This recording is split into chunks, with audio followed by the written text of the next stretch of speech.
कार्य किया है। आप प्रमुख पर्यावरणविद हैं, आप यायावर हैं, उत्तराखंड की पदयात्राएं आपने की हैं और पर्यावरण को लेकर आपका जो चिंतन है उसके लिए आपको पॉलीथीन बाबा के रूप में भी जाना जाता है। एक प्रमुख नाम से आपकी पहचान आप रखते हैं। तो मैं ऐसे ही शिक्षक को मंच पे आमंत्रित करूंगा। डॉक्टर प्रभात उप्रेती, आपका सादर अभिनंदन है, आप मंच पे कृपया आमंत्रित हैं।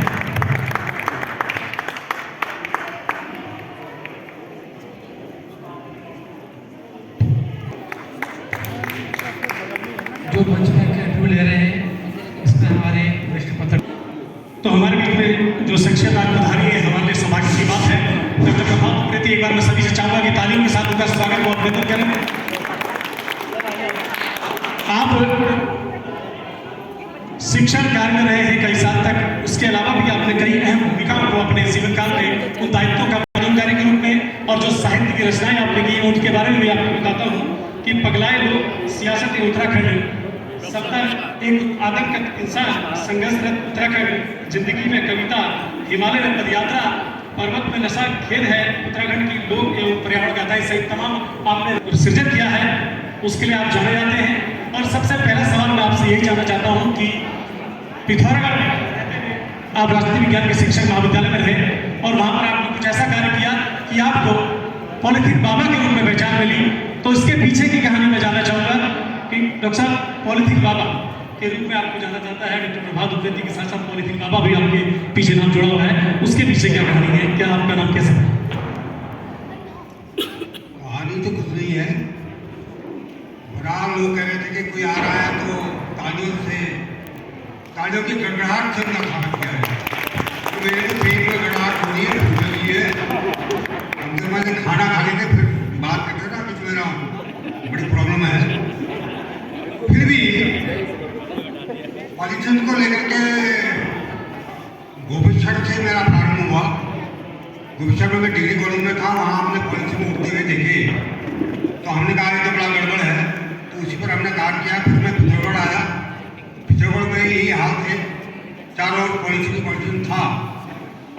तो इन सबसे मेरे दिमाग में आया कि पॉलीथीन, आदमी अमर होना हो लेकिन पॉलीथीन जरूर अमर है। इस अमरत्व को जरा खत्म किया जाए, क्योंकि मरना भी बहुत महत्वपूर्ण है। जो नहीं मर सकता कभी जी नहीं सकता। तो हमने कहा ये थोड़ा खतरनाक है। तो फिर मैंने शुरुआत की तो एक हमारे डिग्री कॉलेज के प्रोफेसर थे, उन्होंने कहा ये तो पॉलीथीन बाबा हो गए। अब उन्होंने तो मजाक में कहा, लेकिन मजाक में जब अमर उजाला के उसमें गुररानी जी थे, उन्होंने मुझ पर एक लेख लिख दिया पॉलीथीन बाबा। अब सब चौंकते हैं, चढ़ चढ़ के बाबा होते हैं, कौन से बाबा है? तो बाबाओं को तो आकर नाम प्रसिद्ध है, देखो बाबा कहते हैं तो हम तो वैसे ही नंगे हैं। यही कहते हैं ना कि आप अगर मुझे देखेंगे तो हम कहेंगे, आप कहेंगे कि यार तो बहुत बोलने वाला था, लेकिन हमारा वही है कि मुसाफी, हम तो समझे थे कि होगा कोई जब, तेरे दिल में तो बहुत काम रफू का निकला। तो वो रफू वाला ही है, बहुत ज़्यादा नहीं है, लेकिन पता नहीं किसने मेरा नाम सिखाया और आप लोगों ने आपको बुलाया, तो इसका मैं आभार हूँ। सोचता हूँ आगे चल करके खाना खाऊंगा तो कुछ बोलूँगा, लेकिन इतना ही है कि पॉलीथीन जो है बहुत खतरनाक है और मैं लगातार उस पर काम करता रहा। उसके बावजूद न सत्ता, ये तीनों, सत्ता, जनता, नेता, तीनों जो है उनको इससे कोई मतलब नहीं है, क्योंकि वो सुविधा ले रहा है और जो चीज़ सुविधा ले रहा है उससे कोई भागना नहीं चाहता। एक इंटरव्यू में एक किशोरी ने ये बड़ा अच्छा कहा था कि हम कंफर्ट जोन से निकलना ही नहीं चाह रहे। मैंने तो झूला कर रखा था, अभी आपने कहा कि आप तो कपड़े का झोला बन गया, आप चमड़े का क्यों ले रहे हैं? मैंने कहा आप कपड़ा तो गल गया, लेकिन आप चमड़े का झोला लेते हैं। तो हम ये कहते हैं कि आप कंफर्ट जोन से कोई निकल ही नहीं रहा, तो ये चलता रहेगा और खाली इसमें होता रहेगा। बराबर मेरा नाम पॉलीथीन बाबा नाम से बदनाम मैं हूँ। पहले मैं प्रभात कुमार था, प्रभात कुमार हो गया।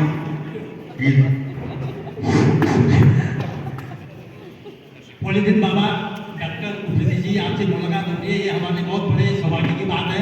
इसके लिए हम यूटोपिक सोसाइटी के आयोजक मंडल का आभार व्यक्त करते हैं।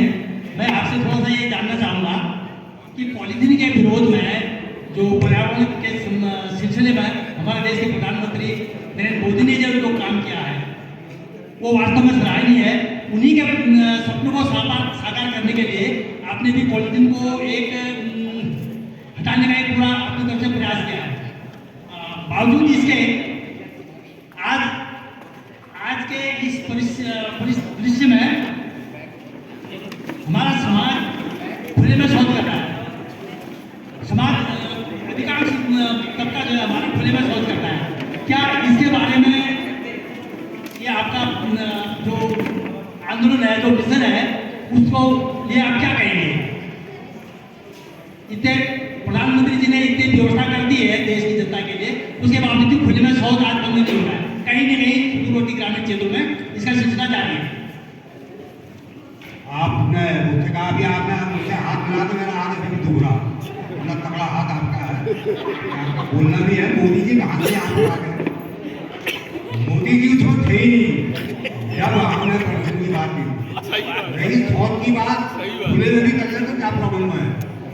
उससे खाद बनती है और चीज़ होती है, और खुले में जब शौच हो रहा है, उसके नहीं हो रहा तो बहुत सी चिड़ियाएँ जो है वो भी गायब हो गई।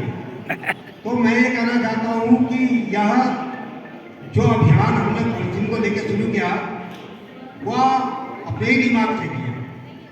और एक शॉर्ट फिल्म है वो पॉलिथीन पर है, तो उसमें यह है कि एक पॉलिथीन उड़ता है, आसमान में उड़ता रहता है, इधर से उधर होता है, तो उसकी कितनी पीढ़ियाँ गुजर जाती है, एक परिवार खत्म हो जाता, दूसरा, तीसरा, चौथा, फिर भी वो जिंदा रहता, तो उसको अफसोस होता है कि सब कुछ खत्म हो जाएगा लेकिन मैं खत्म नहीं होऊंगा, और ये बड़ी ट्रेजेडी। तो मेरा आपसे ये कहना है कि मोदी जी का इसका कोई नहीं है। मोदी जी ने अच्छा काम किया, उन्होंने स्वच्छता पर लाल किले में जो आवाज़ उठाई थी, लेकिन लोगों के कारण तो कुछ ही नहीं रही है। छत्तीसगढ़ में मैंने देखा ऐसी गंदगी है, चारों ओर गंदगी है, अभी भी लोगों का दिमाग जो है दुरुस्त नहीं है। तो ऐसे दिमाग भी इन लोगों से कैसे करेगा? अभी साहित्य की बात हो रही थी, साहित्य कोई परिवर्तन नहीं करता है। अगर साहित्य ने परिवर्तन किया होता तो सोवियत रूस में इतना भारी साहित्य है, लेकिन वहाँ पुतिन जैसा तानाशाह पैदा हुआ, किम जैसा तानाशाह वहाँ पर पैदा हुआ, सारे तानाशाहों से ये दुनिया भरी पड़ी। इसलिए आज महत्वपूर्ण है कि जब समुद्र खत्म हो रहा है, हवा खत्म हो रही है, सब जगह खत्म हो रहा है, पॉलिथीन से सब कुछ खत्म हो रहा है, तब इस पर बात करना जरूरी है। लेकिन ना हमारे प्रशासक, ना हमारी जनता, ना हमारी सरकार इससे कोई वो नहीं है। इसलिए मेरा यही कहना है कि पॉलिथीन खत्म जब तक नहीं होगा तब तक कुछ नहीं होगा, क्योंकि पॉलिथीन फूक की तरह है और ये सुविधा है जिसको कोई छोड़ना नहीं। जी बिल्कुल डॉक्टर साहब, पहली बार जब आपको मैंने 2009 में देखा था, मैं पत्रकारिता के लिए प्रशिक्षु था, पिथौरागढ़ में था, तो आपके पास इंटरव्यू लाया करता था। उस टाइम खादी का थैला आपके पास होता था, एक पहचान होती थी। आज आपको लेदर का एक थैला आपने लगा, तो मैंने कहा डॉक्टर साहब हाईटेक हो गए यार, थैला आपका बदल गया है। आपने मुझे बताया इस बारे में। लेकिन डॉक्टर साहब, पॉलिथीन को लेकर आपने जो काम किया है, मुझे जितनी जानकारी है, आप रविवार के दिन आप प्राध्यापक थे, एक अच्छी रेपुटेड महाविद्यालय में आप प्राध्यापक थे, उसके बाद रविवार का दिन आप निकालते थे और पिथौर की गलियों में नालियों से आप पॉलिथीन को निकाला करते थे, एक संदेश दिया करते थे। उसके साथ एक कारवा आपके साथ जुड़ता गया। तो सबसे पहले आपके साथ शुक्ल जी थे, अजय शुक्ल डॉक्टर बाबू हिंदी के प्राध्यापक थे, वो आपके साथ जुड़े। तो कैसे आपने समाज को इस विषय में आगे प्रेरित किया? क्योंकि आपके ही प्रयासों से ये मैं आपको बताना चाहता हूँ कि पिथौरा पॉलिथीन मुक्त हो चुका था पूरी तरह, और आज भी पूरे उत्तराखंड के अंदर पिथौरा ऐसा जिला है जहाँ सबसे कम पॉलिथीन का यूज होता है। वो डॉक्टर साहब की ये प्रेरणा का करना। तो डॉक्टर साहब कैसे लोग जुड़ते गए इस कार्य में? कारवा में कहाँ जुटे, असली में यह है कि मैं संयोजकों से भी निवेदन करूंगा कि आप भी सुने, सर्टिफिकेट तो बाद में बढ़ जाएंगे। जब मैं पिथौरागढ़ में था तो वहाँ के रिटायर्ड ब्रिगेडियर कर्नल था और भी छोटे बड़े जितने भी लोग थे, उन्होंने कहा कि ये अच्छा काम कर रहा है, और हमने हेमकुंड में कुछ काम को किया, तो उन्होंने कहा कि इनका वो करना चाहिए। वो बड़े सराहनीय लोग थे, महत्वपूर्ण लोग थे। लेकिन सुनिए, एक किस्सा सुनिए कि एक बार हम भी करते थे कि हर हफ्ते में हर मोहल्ले में जाते थे और वहाँ पर पॉलिथीन निकालते थे। तो एक बार हम एक इतवार को एक मोहल्ले में निकले और मोहल्ले से हमने पॉलिथीन निकाला, और पॉलिथीन निकालने के बाद फिर दूसरे हफ्ते दूसरे अब मोहल्ले में गए, लेकिन हम उसी मोहल्ले से गुजरे जहाँ पर हमने पहले काम किया। तो वहाँ पर जितनी महिलाएं थी उन्होंने हमसे कहा कि कल क्यों नहीं आए तुम, तुम्हारे यहाँ हम सारा कूड़ा रखा है यहाँ पर। उन्होंने सोचा ये पॉलिसी निकालने वाले लोग हैं। और पब्लिक की वो देखिए आप, जनता जो है कितना दिमाग से बिल्कुल बेकार है। मुझे लोगों ने पुरस्कार दिया, पुरस्कार होता कोटे का, उसमें कोटा दिया जाता, कोटा। तो हुआ ये कि एक बाद वाला टैल वालों ने मुझे भी कहा था कि मैंने पॉलिथिन वाले हैं और इनको जो है पुरस्कार दिया जाए। तो उन्होंने जो मुझे शॉल दिया वो भी पॉलिथिन में दिया। तो उनको क्या इंटरेस्ट था, वैसे ही एक ने हमें बुलाया पॉलिथिन में खो दिया था। तो जब हम पॉलिथिन बोलने के लिए गए तो वो फोन पर कर रहे गुरुजी वहाँ पर वो जो चाय आएगी सब पॉलिथिन में आएगी, क्या उसको हटा दें? मतलब किसी को कोई मतलब नहीं है, लेकिन यह है कि पब्लिक जो होती है वो जरूर स्वागत करती है। और पब्लिक ने मुझे बहुत प्रेम दिया। एक एसडीएम थे, उन्होंने मुझसे कहा कि पुरस्कार देखिए आप बार बार यहाँ पर आते हैं, प्रशासन में कुछ नहीं करना है, आप ये करिए पब्लिक के पास जाइए, पब्लिक आपको मोहब्बत देती है। तो आज भी पब्लिक हमें मोहब्बत दे रही है। हेमंत दयाल पांडे जी के कारण मैं आज यहाँ पर उनकी कार में आया, नहीं तो मेरी इतनी हलचल नहीं थी कि मैं यहाँ पर आता, क्योंकि मैं थोड़ा कैंसर से भी पीड़ित हूँ, बीमार भी हूँ, तबीयत खराब रहती है। तो ये पब्लिक थी, उन्होंने साथ दिया। लेकिन ये पॉलिथिन माफिया थे जिन्होंने उसको फिर बार बार तोड़ा। आज भी जब हम कहते हैं कि आप सोच से क्यों नहीं उठाते। मैं एक कमिश्नर के पास गया, एक डीएम के पास गया था, मैंने कहा था पॉलिथिन यहाँ पर बहुत हो रही है, इस पॉलिथिन को बंद करवाइए। तो उन्होंने कहा सोच बताइए। मैंने कहा सोच में क्या बताऊँ, सोच ही बताएगा ना एडमिनिस्ट्रेशन बताएगा। तो वो क्या बोल रहे हैं, वो कह रहे हैं गेट आउट, और उन्होंने बाहर निकाल दिया। तो क्या इज्जत होती है सामाजिक व्यक्ति की? सामाजिक व्यक्ति की इज्जत समाज में ही होती है। आज मैं आयोजकों को बहुत धन्यवाद देता हूँ कि उन्होंने मुझ जैसे नाचीज को बुलाया और ये समझा कि साहब ये बंदा जो है ठीक ठाक ही है, और ये सोचे कि यही चीज मेरे अंदर आए कि हिम्मत बुलंद है अपनी, पत्थर सी जान रखते हैं, पैरों तले जमी क्या हम आसमान रखते हैं। शराब नाम लेके चल, कल भाव नाम लेके चल, तू अपनी एक एक ठोकर पर 100 इनकलाब लेके। तो ये इनकलाब है, और हमने तो बता दिया हम तो मर जाएंगे, लेकिन कोई नहीं करेगा तो हमें क्या करना। तो यही है। धन्यवाद। तो मौत है,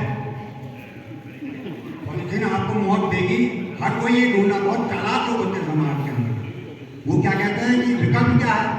अरे जब इसके पहले जब तुम थे तब क्या विकल्प था? और एक छत्र में कहेंगे अगर भाई पॉलिथिन बंद हो जाएगी तो डबलिटी कहाँ से आएगी? मैं कहा तेरा बाप हो जो तेरे दादा थे वो डबलिटी खाते थे, तो मोटवे के लिए खाते।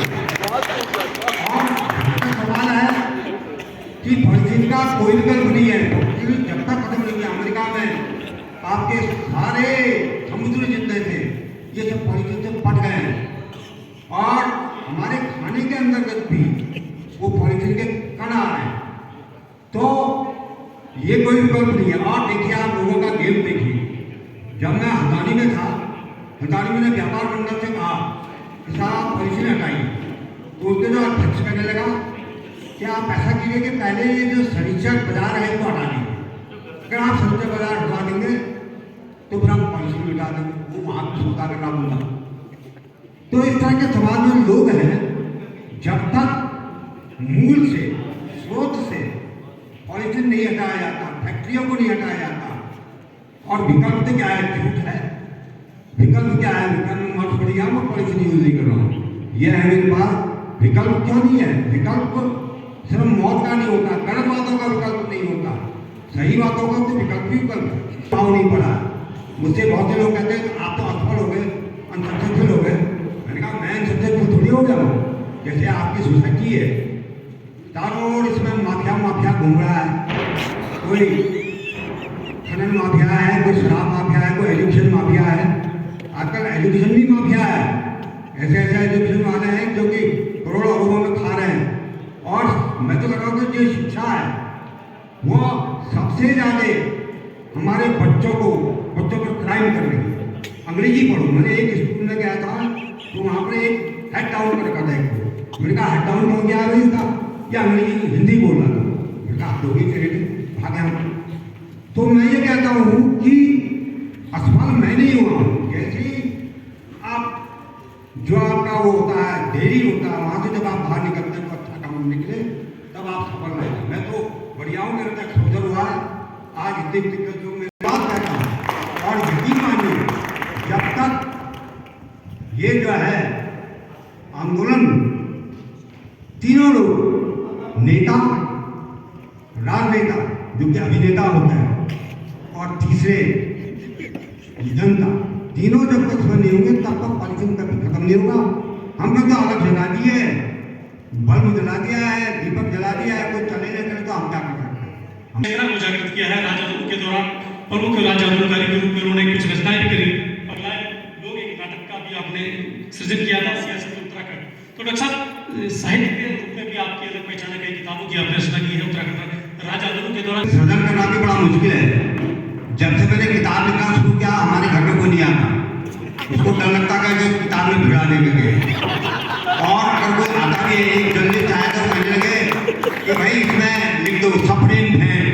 तो मैंने कहा किस बात का प्रेम तुम्हें, अगर पढ़ना पैसे दो पहले, नहीं तो मैं नहीं जाऊँगा मैं। तो उन्होंने पैसे नहीं दिए, उन्होंने कहा वापिस लौटा दूंगा, वो अभी तक लौटा नहीं।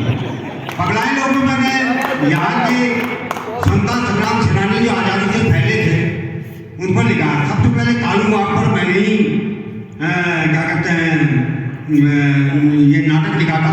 सारे नाटक मंचित किए हुए और उसमें जितने भी थे, कालू मेहर है, चंद सिंह गढ़वाली है, इन सब पर मैंने नाटक लिखा है। और वो काफ़ी हुआ तो काफ़ी है, लेकिन लोगों ने उसको पढ़ा नहीं है। बहुत से नाटककारों को लिखा, वो नाटककार भी वो बेगम का तकिया और ताजमहल के टेंडर से आगे आगे बढ़ते रहे हैं। ओरिजिनल करने की कुछ चीज़ ही नहीं है। आप ओरिजिनल करो ना। अगर आप नाटक लिख रहे हो तो खटीमा के जो प्रॉब्लम्स हैं उस पर नाटक करो। आप कहाँ का नाटक करो, बेगम का तकिया क्योंकि उस पर पैसा मिल रहा है। आप नाटक करो उसका करो क्या कहते हैं और फिर के आधे अधूरे। अरे आधे अधूरे से क्या पूरे अधूरे का करो ना, जो पब्लिक की वो है, जो डिमांड है। तो साहित्य जो है, मैंने सफदर हाफी पर लिखा। सफदर हाफी मेरे फ्रेंड थे, उनका मर्डर हो गया था, कत्ल हो गया था एक आदम के अनुसार। एक मैंने गाँव में लिखा तो उसकी कहीं कोई उसकी वो समीक्षा नहीं हुई।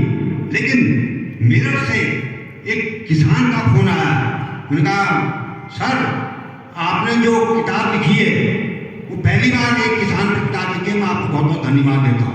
मैं गदगद हो गया। उसी तरह से एक किताब थी, वो आप तो मुझे किताबें भी याद नहीं है, तो फाबूदास की राय।